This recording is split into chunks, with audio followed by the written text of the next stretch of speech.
Өмірден өтіп, жұмаққа жетіп, жайланғандар қаншама. Анасын сағынғандарға арнайы сағыныш басатын жырым. Келмесіне кім қияды анасын, түс көргендей болып пенде қаласың. Анаң ғана мәңгі өмір сүрердей жаулайды екен перзентінің санасын. Мейлі анаң 100-ден асып кетсе де, кәрілігі қуып жүріп жетсе де, перзент үшін қартаймайды анасы, қиындықпен сынақтардан өтсе де. Асыл ана, жүзің нұрлы күн едің, шаңырақтың мерекесі гүл едің. Сабырлы едің, қадамы бар салмақты, мейірімге бөлеуші едің жан жақты. Барлық балам болса екен деп қасыңда, барлықтарын теңеп қойып асылға, бәрін бірдей көре алатын анашым, жасыңызды жетсе де бек ғасырға.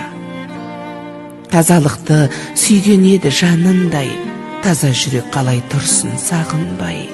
Сағынамыз, езеуреген кезіңді жүре алмаймыз, бұл тағдырға бағынбай. Кеттің ана, жұмағыңа білеміз, дұға тілеп еске алып жүреміз. Ақ жаулығың исіңізді сіңдірген, соны иіскеп, аңсап кейде жүреміз.